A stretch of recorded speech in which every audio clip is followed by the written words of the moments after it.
Capítulo 11. Amar o próximo como a si mesmo. O maior mandamento. Fazer aos outros o que desejamos. Que os outros nos façam. Parábola dos credores e dos devedores. Dai a César o que é de César. Instruções dos Espíritos, a lei de amor. O egoísmo. A fé e a caridade. Caridade para com os criminosos. Deve-se expor a vida por um malfeitor? O maior mandamento. 1. Tendo os fariseus tomado conhecimento de que Jesus fizera os saduceus se calarem, reuniram-se, e um deles, que era doutor da lei, veio fazer-lhe esta pergunta, para tentá-lo: Mestre, qual é o maior mandamento da lei? Jesus respondeu: Amarás ao Senhor teu Deus de todo o teu coração, de toda a tua alma e de todo o teu espírito, é o maior e o primeiro mandamento. E eis o segundo, que é semelhante ao primeiro: amarás o teu próximo como a ti mesmo. Toda a lei e os profetas estão encerrados nesses dois mandamentos. Mateus 22, 34-40, 2. Fazei aos homens tudo o que desejais que eles vos façam, pois esta é a lei e os profetas. Mateus 7, 12. Tratai todos os homens da mesma maneira que quereis que eles vos tratem. Lucas 31, 3. O reino dos céus é comparado a um rei que quis fazer as contas com seus servos.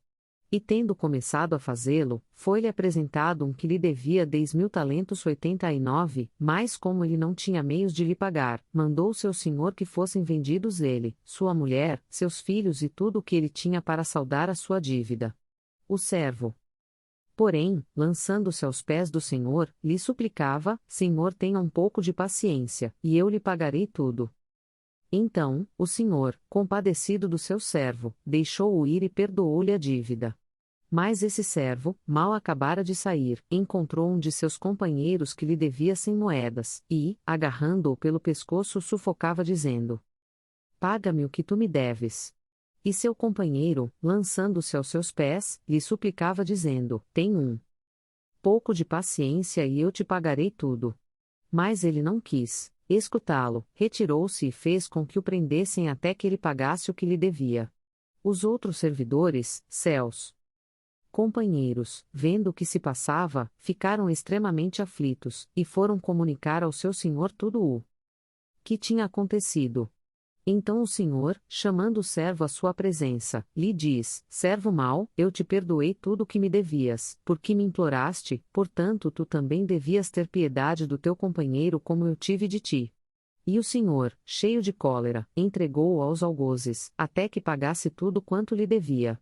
É assim que meu Pai que está nos céus vos tratará se cada um de vós não perdoar, do fundo do coração, as faltas que seu irmão houver cometido contra vós. Mateus 18, 23-35. 4. Amar o próximo como a si mesmo. Fazer aos outros o que desejamos que os outros façam por nós é a expressão mais completa da caridade, pois resume todos os deveres para com o próximo. Não pode haver guia mais seguro a esse respeito do que tomar como medida do que se deve fazer aos outros, o mesmo que desejamos para nós. Com que direito se exigirá um bom procedimento dos nossos semelhantes, se não temos para com eles a indulgência, a benevolência e o devotamento? A prática desses ensinamentos conduz à destruição do egoísmo quando os homens os usarem como regra de comportamento, e como base das suas instituições, compreenderão a verdadeira fraternidade e farão reinar entre eles a paz e a justiça. Não haverá mais ódios nem divergências de opiniões, mas união, concórdia e benevolência mútua. Dai a César o que é de César. 5. Os fariseus, então, ao se retirarem, deliberaram comprometê-lo no que lhe falassem e enviaram-lhe seus discípulos, juntamente com os herodianos, 90, que lhe disseram: Mestre, sabemos que és verdadeiro e que ensinas o caminho de Deus segundo a verdade, sem atender a quem quer que seja, porque não consideras a pessoa nos homens. Dize-nos, pois, a tua opinião: é lícito pagar o tributo a César, ou não? Jesus, porém, conhecendo a sua malícia, disse: Hipócritas, por que me tentais? Mostrai-me a moeda com que se paga o tributo. E tendo eles lhe apresentado o dinheiro, Jesus lhes disse: De quem é esta imagem e esta inscrição?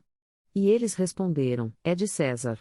Então, Jesus lhes falou: Dai, pois, a César o que é de César, e a Deus o que é de Deus. Ouvindo-o falar dessa maneira, eles se admiraram da sua resposta e, deixando-o, se retiraram. Mateus 22, 15 a 22 e Marcos 12, 13 a 17, 6. A questão proposta a Jesus foi devida ao horror que os judeus tinham ao tributo que lhes era imposto pelos romanos, fazendo dele uma questão religiosa. Um numeroso partido se havia formado para recusar o imposto, portanto, o pagamento do tributo era, para eles, uma questão irritante da atualidade, sem o que a pergunta feita a Jesus é lícito pagar o tributo a César, ou não? Seria sem nenhum sentido. Essa questão era uma cilada, porquanto eles esperavam, de acordo com a resposta de Jesus, colocar contra ele as autoridades romanas ou os judeus dissidentes. Mas Jesus, conhecendo a sua malícia, esquiva-se da dificuldade dando-lhes uma lição de justiça, ao dizer que se dê a cada um que lhe é devido. Ver na introdução o artigo Publicanos. 7. Não se deve entender a afirmativa daí a César o que é de César de maneira restritiva e absoluta. Como todos os ensinos de Jesus, trata-se de um princípio geral, resumido sob uma forma prática e usual e deduzido de uma circunstância particular.